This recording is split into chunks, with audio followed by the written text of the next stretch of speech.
What's going on, guys? Welcome back to another adventure here at the Outpost. In today's adventure, we are diving deep into one of the greatest film studios to ever exist. We're talking Pixar. Luca was just released this last Friday, so in today's video, we are going to take a look at every single Pixar movie, including Luca, and see where they fall in my personal rankings. But before we get to that, hit that subscribe button, smash that like button, let's rock that algorithm. And now, on to the list. Coming in at number 24 is surprisingly the only movie in Pixar's entire filmography that I will never watch again. And honestly, I think it's probably everyone's least favorite Pixar movie if you were to ask anybody, and that is Cars 2. I do have this lovely steelbook though for it, but that is probably the only good thing I have about this movie. It's just so not Pixar. There's no fun in it. It's the superhero stuff gets tired very quickly. Making Mater such a big presence was just not the way to go with this one. This was the first and only time really that I ever felt Pixar were just going for a cash grab. And that's something you never want with your Pixar because they are probably the biggest innovators of not just animated storytelling, but storytelling in general. So this is the only one out of 24 of their movies that I can't stand. Every single other movie from here, though, is an absolute hit, which makes having made this list so freaking difficult. But this was the easiest one out of all of them to choose, because it sucks. In at number 23 is Pixar's version of a fairy tale, and that is Brave. I got this awesome steelbook here. There's a really awesome cover there. It's got the three bears in the back. This is a fun movie. It's definitely at the bottom of their storytelling, but it still is a brisk, fun, enjoyable tale to get through. I enjoyed it every time I watch it. I don't watch it as much as the other ones on this list, but I've seen it probably maybe 2 or 3 times now. And it's a fun, enjoyable movie. The reason it hits so low on here is just because Pixar's filmography is so damn stacked that it takes a lot to really break up into the high ones. But that doesn't discount Brave. Number 22 is the movie that spawned the cash grab, and that is Cars. I still enjoy this movie. It's fun. It's lighthearted. Owen Wilson is really good in it as Lightning McQueen. So is Paul Newman's great in it. All the characters that are in it that voice everybody are really good. I think it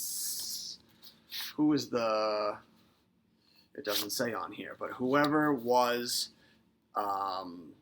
Sally was really good too. I don't know why I can't think of her name. Bonnie Hunt?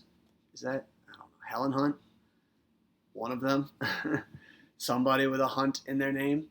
But this is a fun movie. It's enjoyable. Kids will enjoy it.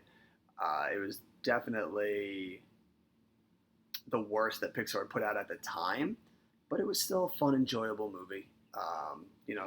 Lightning McQueen is living the high life until he gets stranded in Radiator Springs for his biggest race of all time, and there he meets Doc Hudson and a bunch of other characters that help him learn a little bit more about life.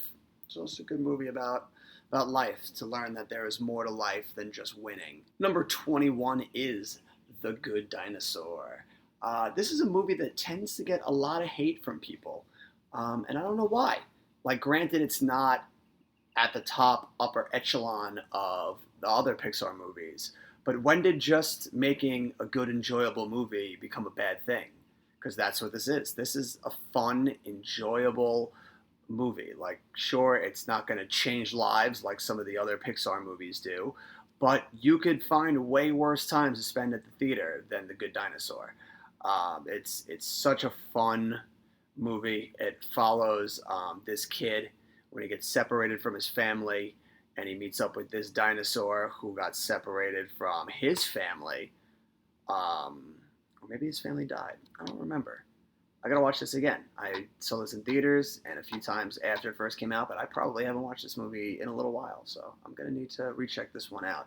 But this is a fun movie, and I remember it still got me at the end. Pixar are the kings of making you teary-eyed by the end of their movies, and The Good Dinosaur was no different. Number 20 is my favorite of the cash grabs, and that is Cars 3.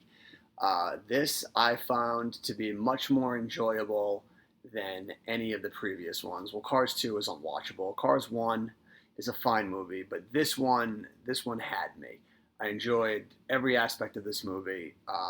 Probably my personal favorite thing of it is the fact that Mater is such a minor character in it, because he is definitely one of my least favorite animated characters of all time. He is so freaking annoying that it was good that this just felt like a much more mature Cars. Like, it was still fun, and it still had all the stuff that you would expect from a Cars movie, but it felt like it had a much more mature story behind it, with the veteran Lightning McQueen sidelined and pushed from the sport that he loves, and he needs to help like a young technician and like a new company get back to the top. And I believe the new guy was Army Hammer too. So everybody's favorite social pariah right now, Army Hammer. This is definitely the best of the Cars movies. It is a lot more mature. It is a lot more fun, in my opinion, with a much better story than the second one. The story for the first one might still be better in the lessons that it taught, but this is still the more enjoyable movie to me. Number 19 is a great college movie, and that is Monsters University. I love this universe. I really want this film franchise to have more. Like, so far, we've just had the two movies, the main movie and the prequel. We're getting the TV show, but I want another movie. I want a sequel. I want to see Boo grown up. I want to see more of what happens after the first movie, how they go forward with making it a laugh factory and everything. I want more from this franchise. I love this franchise. It is so fun and silly and over the top. And Monsters University is such a good send-up of college movies while also being a great college movie in its own right. Everything about this movie is great. I love the really crappy fraternity that they joined to fight in the tournament. I love the dean. Like, they've managed to make that woman look absolutely terrifying. Just everything about this movie is a lot of fun, and I love whenever they sneak heavy metal into a movie. So I love that scene where the mom is waiting in the car while they go to do some shenanigans, and she just puts on some Mastodon. It's phenomenal. I love when movies that this is such a fun movie. Please, Pixar, give me more from the Monsters universe. Number 18 is the fantasy adventure film Onward. Look at that great steelbook. Got the staff, got that sweet ride, unicorn, dad cassette, sword. This is a fun movie. This one is kind of like is kind of getting the same treatment as The Good Dinosaur got, where I guess since Pixar makes such star-studded quality and everything they do needs to be considered life-changing, that them just putting out a very well-made, great story movie is somehow like just the dregs for them, which is kind of what Onward and The Good Dinosaur and another movie coming up that we're going to talk about kind of get flack for. But this is a really good movie. It's a great movie about brothers and family. It's Tom Holland and Chris Pratt are great in it. They play off of each other very well. It's a fun road comedy. The ending, Pixar, man, they just know how to get you. They're like, you're sitting there, you're enjoying the movie, you got a smile on your face, you're loving life, and then the next thing you know, you just got tears streaming down your eyes, and you're just like, what the fuck happened? Number 17 is a movie that is a million times better than it has any right to be, and that is A Bug's Life. I only have the DVD here yet. I have not been able to upgrade it, but I am hoping to get that awesome steelbook that is available for it. But I love this movie. I watched this movie so much as a kid. I probably burned a hole through my VHS copy and probably my DVDs here also. I love this movie. It's such a silly concept. but is such a great film that teaches you about standing up for what's right and how and being noticed as the little guy. It is such a fun movie. Dave Foley as Flick is so great in it. Julie Louis-Dreyfus as the Queen, great in it. My girl Hayden Panettiere, right around there. Dennis Leary, even though he is one of the most hated people in Hollywood right now, we still cannot discount the impact that Kevin Spacey had as villains, because his villain in this movie is phenomenally well done.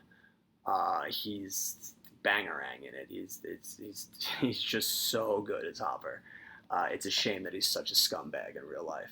Number 16 is another film franchise that honestly I just love the universe so much that I would keep watching them. Though they would have to change up the formula of the movie because I don't know if you can do another Finding Somebody, and that is Finding Dory. This movie is really, really good. Obviously doesn't hit the levels that the first one did, but the first one was an absolute phenomenon.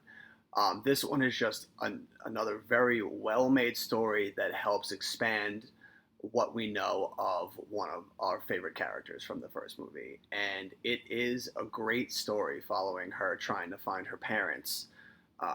It's the Marine Institute, so many good funny gags in there. Hank the Octopus is great. All the new supporting characters are hilarious. The whole ending of the movie is bananas too. When they end up driving the truck on the highway, it is an absolute bananas movie. But it's so good. Baby Dory is freaking adorable. This is one of those movies that there's just a smile on my face the entire time I'm watching it. It's just that enjoyable. Pixar, like they're just the kings of storytelling. Number 16 is the second film in Pixar's most illustrious franchise, and that is Toy Story 2. Got this beautiful, beautiful steelbook right here with the gang on the front, paw prints on the back, footprints on the back. This is a great movie. All the Toy Story movies are phenomenal. So even though this one is coming in last place, that does not discredit it in any way. This movie is so good. I mean, it's got freaking Kelsey Grammer in it. Like, it automatically can't be bad at that point. But this is a super fun movie that does just. I love how each Toy Story movie really expands on the lore and the emotional core of these characters. It's astounding just how mature the thematic elements in the Toy Story movies are. With this one, with Woody coming to terms with his vulnerability and how easily they can be discarded and fall apart, and just realizing his worth to his friends and whatnot and his life. This is just a phenomenally great movie. We got the introduction of Jesse and Bullseye in this one, who are great additions. The song portion to Jesse's is just heartbreaking. All the side characters probably have one of their best adventures in this one with their side quest to Al's Toy Barn. That produces so many good gags, and the side characters are just absolutely phenomenal. So this Toy Story 2, it's easy to see why this is Pixar's crown jewel, because every single movie just fires on all cylinders, and this one is fantastic. Number 14 is the newest Pixar film to grace our screens, and that is Luca. That's the movie that I was talking about before with Onward and The Good Dinosaur, where I can already see from certain reviews that Luca is destined to be another insanely enjoyable movie that most people tend to turn on because it doesn't hit the heights of some of the other amazing Pixar movies, which is a raw deal to cut it because Luca is such a charming, fun, enjoyable story about platonic friendship and how much friendships shape us and how important friendships are to us as people. I was about to say as human beings, but they're not human beings in that movie. But it doesn't matter what you are. Friendships, no matter what species you are, is one of the most important things for our growth as individuals. And it does, as natural is the case with Pixar, it is chock full of hilarious moments. Jacob Tremblay is well on his way to being a phenomenally aging actor. I could see him being around for a long time and just getting better with age. And Jack Dylan Grazer, who was in It Chapter 2 and 1 and Shazam, also putting in another great supporting turn in this film. He also has a very good future ahead of him. This is a movie, it's free on Disney Plus, so definitely pop on there if you haven't seen it yet. And if anybody out there has any control whatsoever in Disney, stop being cowards and re-release that in theaters, because I want to see it in theaters, and it is an absolute travesty that you have screwed Pixar over twice now with Soul and this movie by not putting them in theaters. So rectify it. Number 13 is a film that I fell asleep to practically every night for almost 2 months, and that is The Incredibles 2. I love this movie. Even though the villain is kind of subpar and you can kind of see it coming from a mile away, that doesn't stop this movie from just being loads of fun and another great entry into this universe. Just like Monsters and Finding Nemo, I want more from this world. Give me another one, please. Doesn't matter to me if you need to take another 10 years to do it. Just promise me there will be more. This has probably one of my favorite B stories in a movie, where we watch Mr. Incredible try and raise his kids. And we have great scenes with him just trying to be a dad to all of them, and it just absolute hilarity ensues. It's my favorite part of this movie, and it's a big reason why I ended up falling asleep to it for almost 2 months when it came out on Netflix. Number 12 is one of Pixar's most beautifully rendered movies, and that is Coco. The Land of the Dead in this movie looks so insanely well crafted. It's a beautiful movie about, traditions and stories and just a lot of his culture. It's an extraordinary movie. I loved it because it showed that Pixar, like, they had always done a lot of mature themes, and you would see some adult stuff in their movies, but this definitely felt like them at their most adult. Having pretty much, I forget his name, this guy pretty much being poisoned and murdered by another man, and it's shown on screen, and it's a very, it's something I did not expect to be so heavily shown in a Pixar movie, but I'm glad for it because it really sells this movie and it pulls no punches. It is a beautiful movie. The ending, I cry every time when he sings that song to his abuelita. Just missing out on the top 10 is The Incredibles. I love this movie as well. It's just that there are 10 more ahead of it that are probably what I would say are perfect Pixar movies. I love this movie. The only thing that keeps it back from being like absolutely perfect for me is that I just don't love superheroes. And this feels very heavily taken from Fantastic Four and stuff like that. But everything other than that is amazing. I love the setting that they use, the old style way that it's shot, using like superheroes. It's a very fun movie still. I love all the characters in it. Everyone is perfectly cast. Craig T. Nelson as Mr. Incredible is so perfectly cast. Holly Hunter is also great, and naturally, anytime you put Samuel L. Jackson in a movie, it's bound to knock your socks off. And he is at his best in this movie with some great one-liners. This movie is a lot of fun. Brad Bird is a phenomenal filmmaker. I remember seeing this in theaters with my friends when it first came out.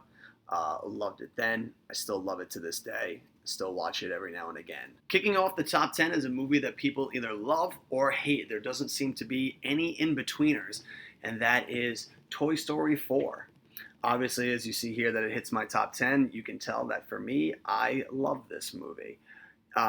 It blows my mind that people have turned on this movie. Like, the only gripe I can agree with on people is that a lot of the great supporting characters from the previous movies end up with their least to do in all of the movies. So that is like one gripe that I can agree on with people. But at the same time, that is such a nitpick to me, and it doesn't bother me because this movie is 1,000% Woody's story. So for it, we're following Woody, and he is the only character out of all of these ones that really matter to follow because this is an absolute summation of his journey and the existential question of when do you know when it's time to hang it up and move on? Like, when do you know that you have finished the end of an era and you're moving on now to another thing? Like, how do you say goodbye to a thing that you've loved and has been a part of your life, but that you know is coming to an end and you have to move on to the next thing?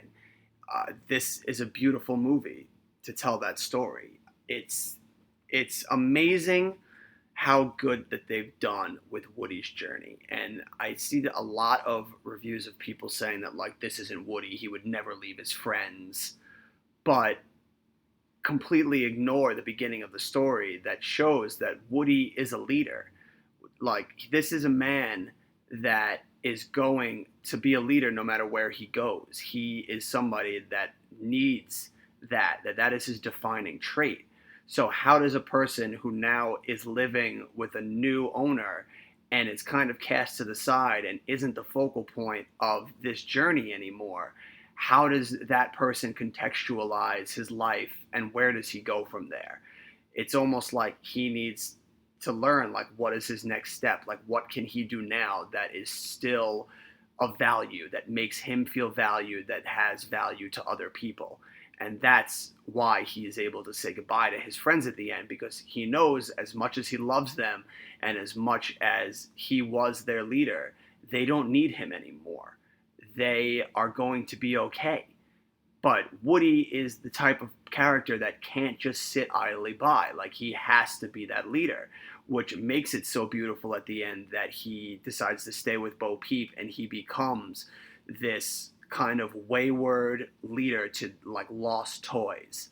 It's phenomenal, and I bawled my eyes out at the end of this movie when he realizes that and says goodbye to his friends, and his friends, without missing a beat or getting mad or not being accepting of it, tell him that it's okay, that he moves on and goes with her and continues this journey of his. They're going to be okay. It's such a beautiful story, and I love that the Toy Story movies have kind of grown with me. The first one came out in 1995. I was 6 years old.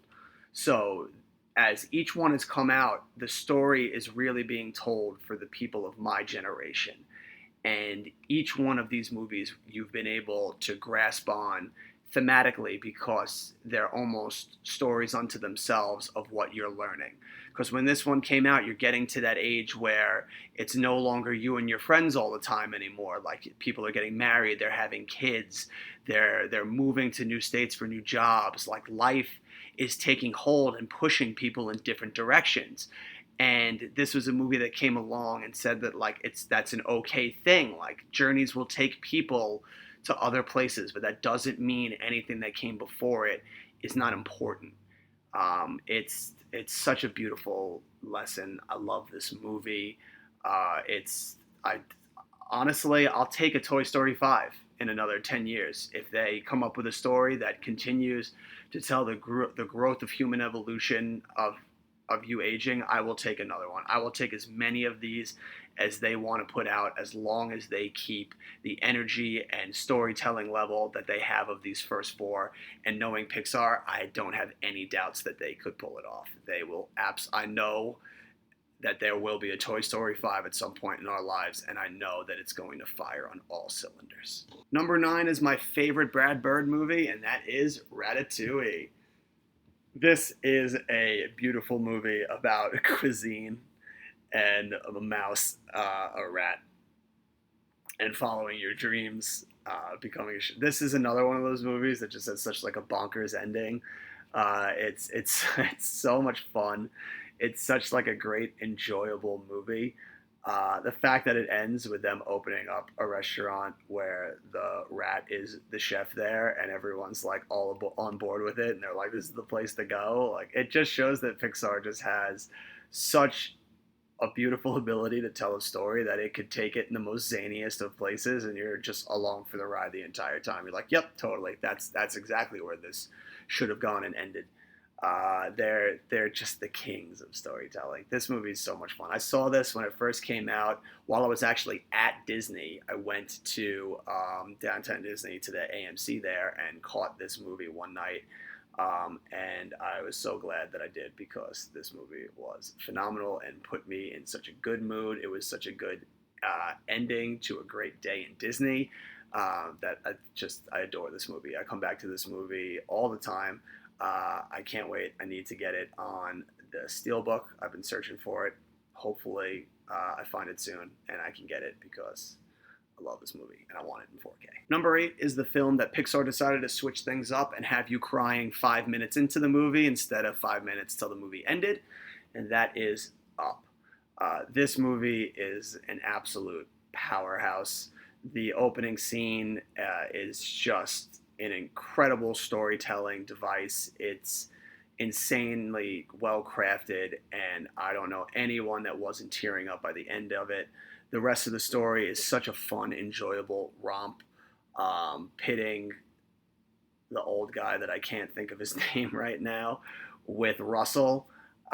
It was such a good dynamic. They pair well with each other so well. The dog is amazing in this movie. Giving them the ability to speak might be one of the best inventions that Pixar has come up with in a film. The dodo bird, Charles Muntz, like everything about this movie is just so well done. And it was just another in a long line of movies where Pixar was firing on all cylinders and telling these amazing original ideas that only they could come up with. So this is a beautiful film. It looks amazing on 4K, so you should definitely pick this one up. I mean, every single movie that we've gone over so far is a must-watch and a must-have if you're a collector. But this one especially, because look at this. This is a freaking beautiful cover. Number 7 is the movie that started it all, the original Toy Story.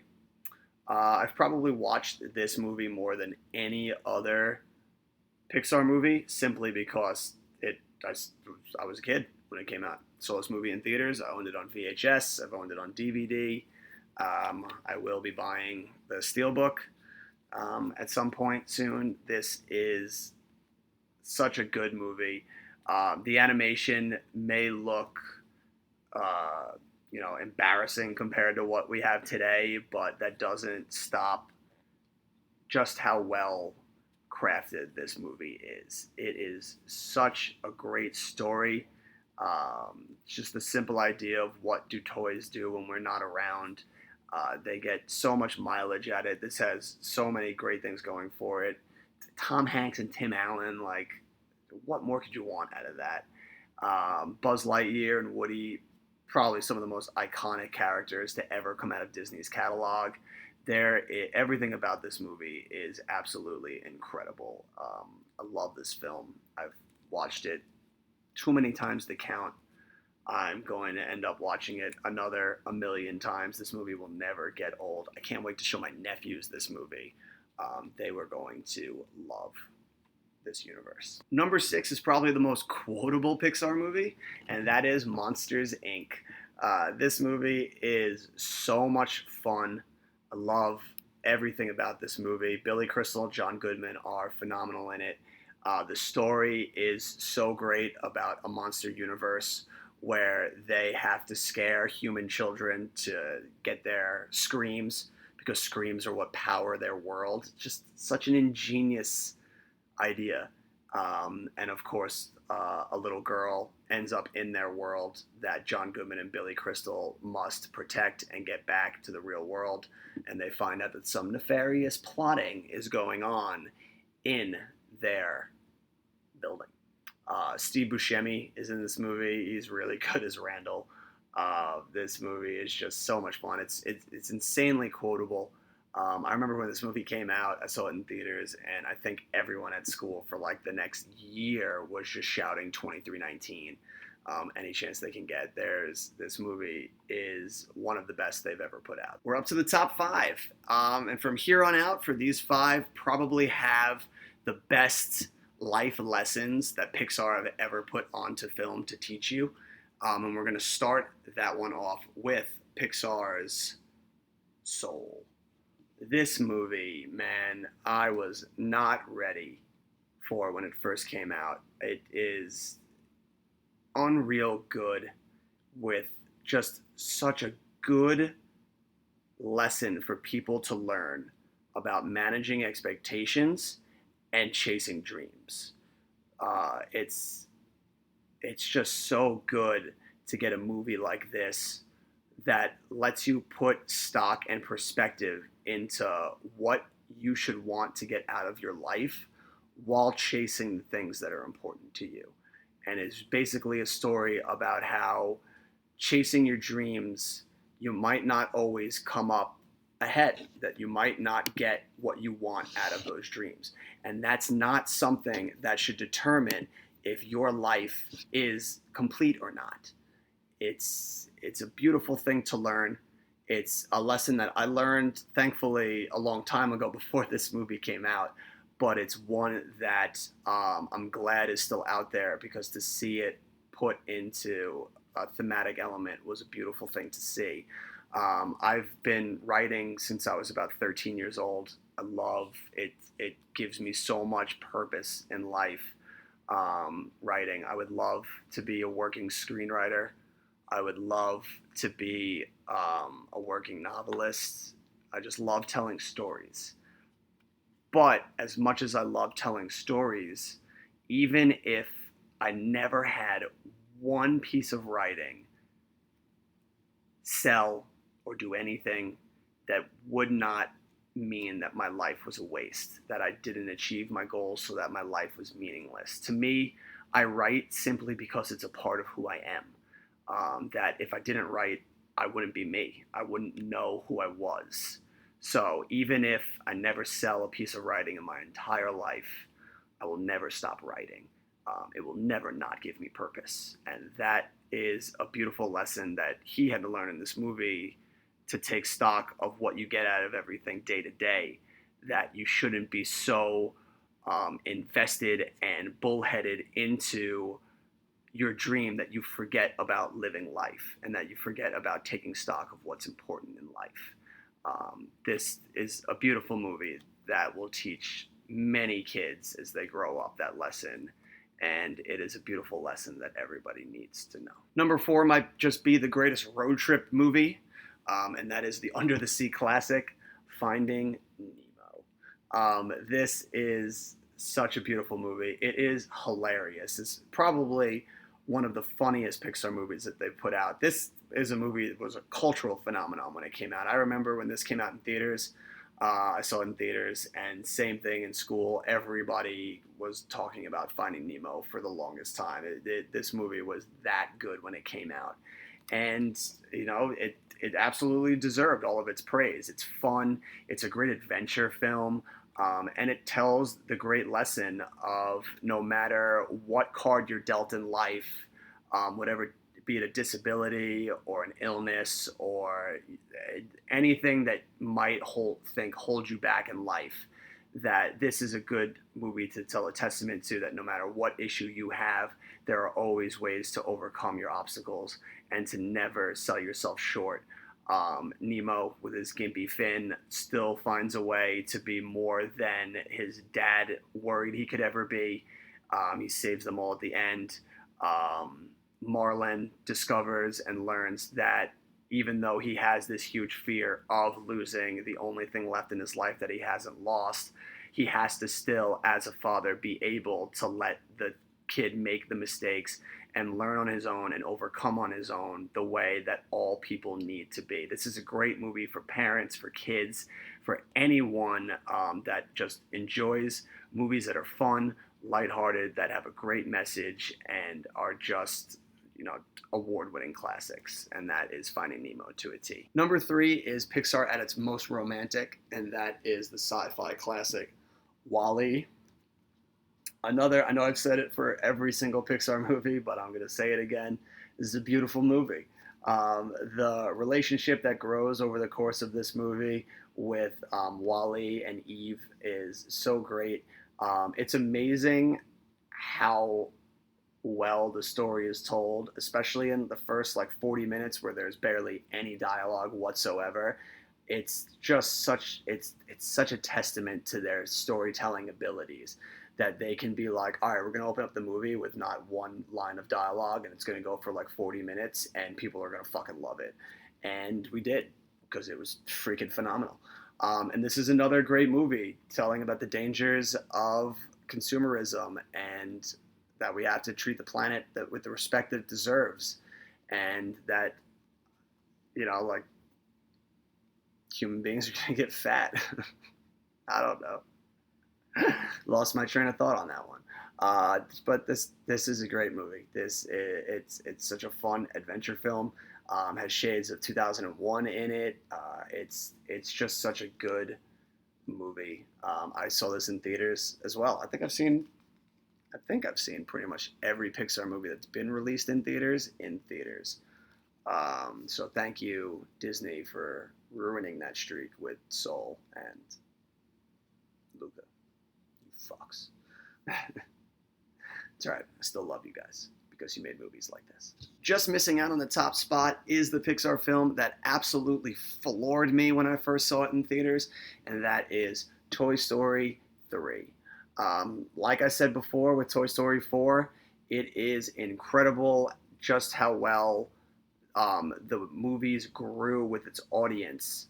I was in college when this movie came out, so it was right up my alley to see a movie that was talking about moving on and being able to let go of the things that were a big part of your life when you were young, and not necessarily saying goodbye to them forever, but being able to leave these things behind and know that it was time to move on to the next adventure. And this movie told that story beautifully, and just the whole ending when he brings the toys to Bonnie and they have them on the porch and they're just looking out as Andy drives off to college. It's it gets you every time, and this movie, this franchise is just so good at ringing the heartstrings and pulling that emotion out of you. There isn't a better story of a human element than this one and our number one pick. And this movie's beautiful. I come back to it all the time. Whenever I'm in the mood to watch a Toy Story movie, this is the one I always go to. Even though I know it's going to make me profusely cry by the end of it, it's still the one I go to every time because it's the one that I think hit me the most out of all of them, with its thematical elements. So this is the one that I tend to gravitate towards the most. But there can only be one, and for those of you keeping score right now, you probably know which number one this is, and it is the absolute barn burner classic, Inside Out. This is Pixar at its absolute best, firing on all cylinders, telling a story that has incredible life lessons, is a movie that will help the development of children. It's beautiful, it's hilarious, it is so clever and inventive and original. It's good for adults, it's good for kids, it's good for anybody dealing with any type of mental health issues. This is just such a freaking insanely classic movie. It should absolutely be watched by every single kid as they start to get to that age where these kind of notions and mental health would become a thing. It is a movie I wish was around when I was a kid, but even though I was way older by the time it came out and I didn't need it so much as young kids would need it, it is still such a beautiful movie to watch and realize how important this is for the human species in general, just to watch. This movie will help so many people with the way that it tells its story. It's just so good. It's I can't say enough good things about it.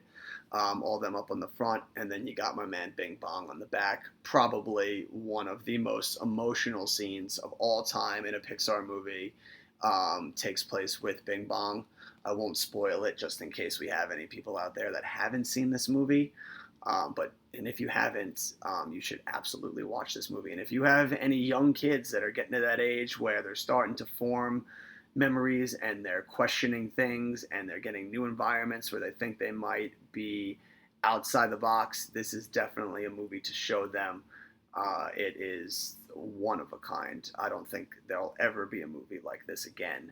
And as much as I would love to see more come out of this universe, I don't know if I ever want to see them dip their toes back into this universe. This movie is so perfect as it is.